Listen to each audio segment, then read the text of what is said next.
Thank you. How's everybody doing? I will not make you go to lunch. How's everybody doing? Okay, good. After us, I think we're lunch. So, Robert, Ryan, thank you for coming. happy to be here. I'll tell a story to everyone in a minute after, but we appreciate you here.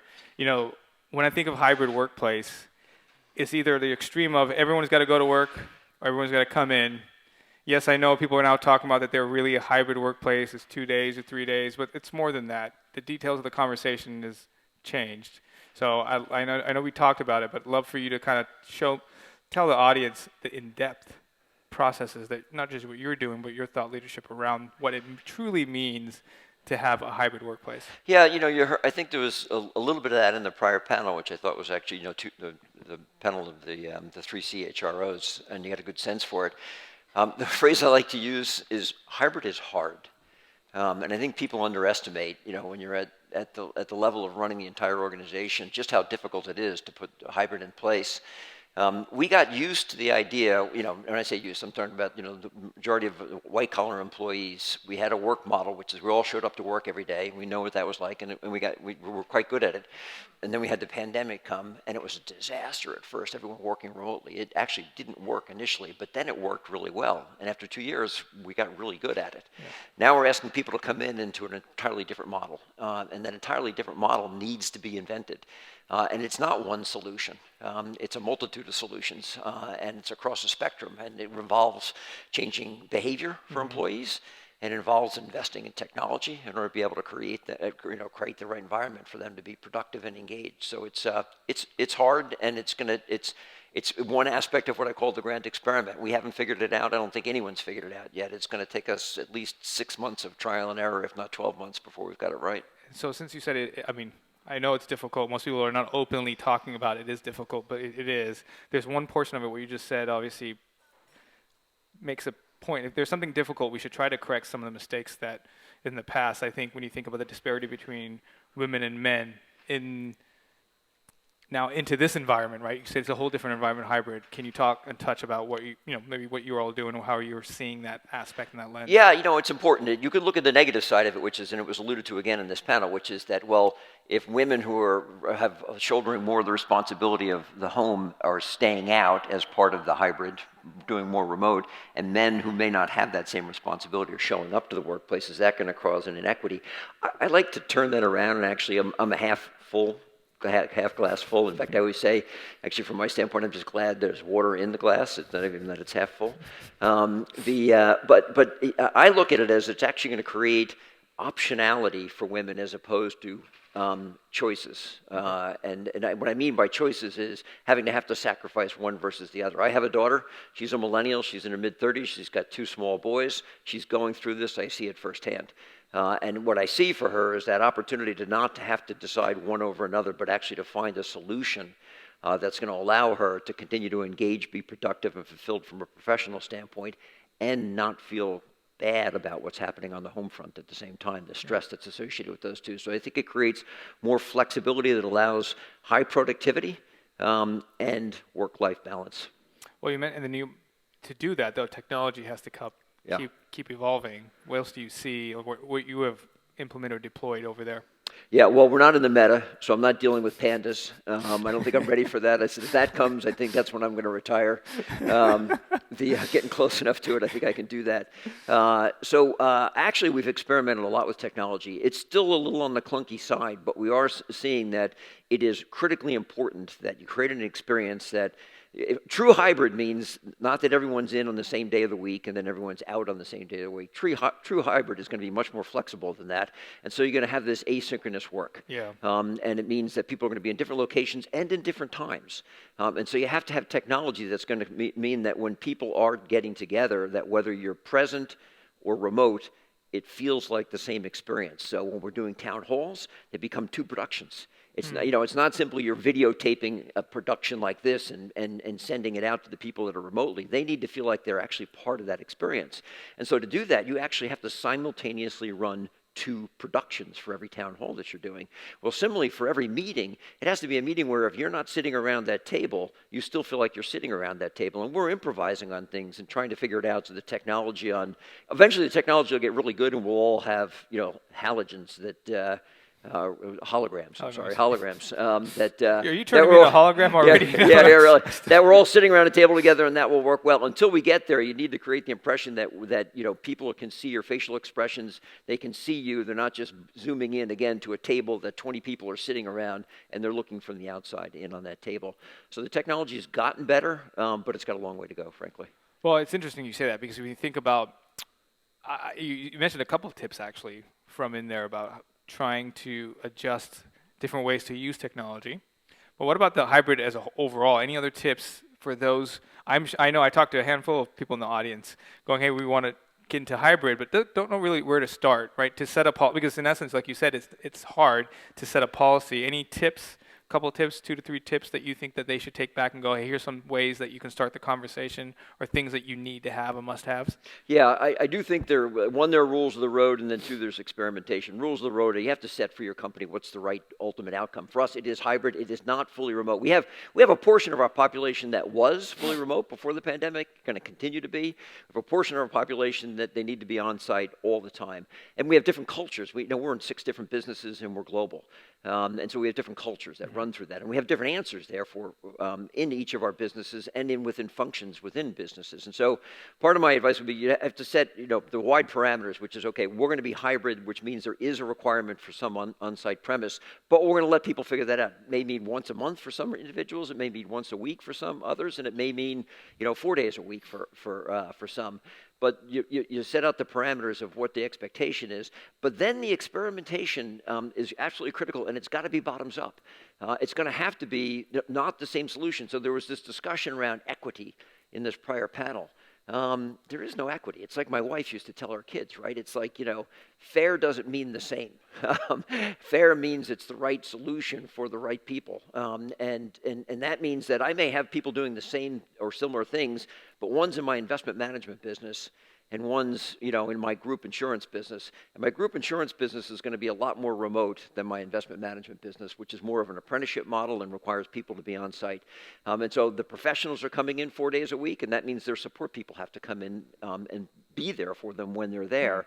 So it's not the same outcome. Now, within the investment management business, you want equitable outcomes. So I guess my advice would be experiment, listen and survey, experiment some more, rinse, wash, repeat. Keep going through that. You're going to have to. It's going to take time to figure it out.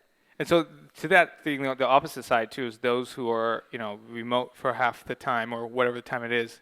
This quotation is always being on, right? I think we face that when the camera's on, or you're always on no matter out throughout the day. Any tips that maybe you've seen that has worked for you all? Yeah, early in the pandemic, I think, and early in the remote experience, that was a huge problem. Our productivity as a country went up dramatically, and it was because everyone was working a couple hours longer. I mean, what happened was you saved a couple hours of commuting time, and we did surveys on this. We do this Pulse of the American Worker Survey that we've done, and we've got good data on it.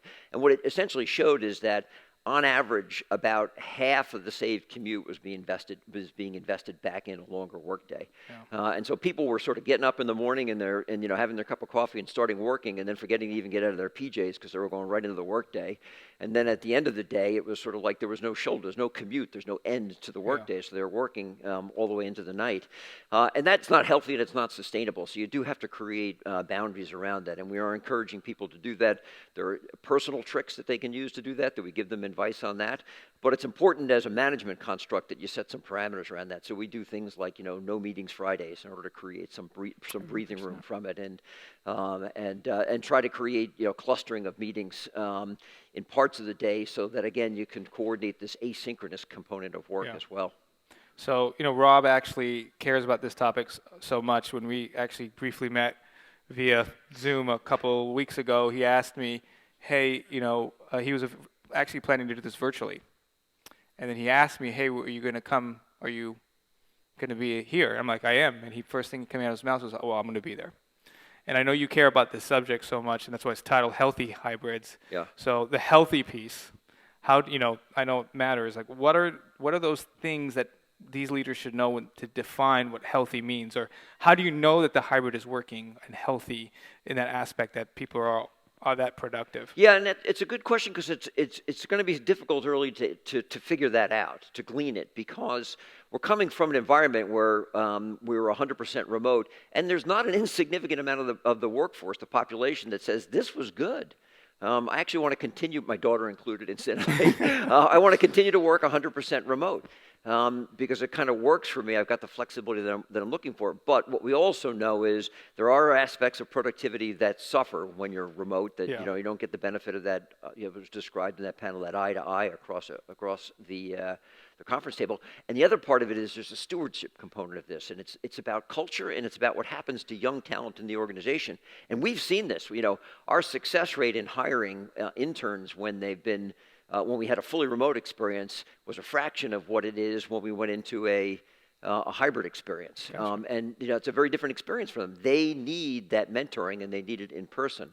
And so the initial difficulty is some of your talent is going to actually complain about you bringing them back into the workplace.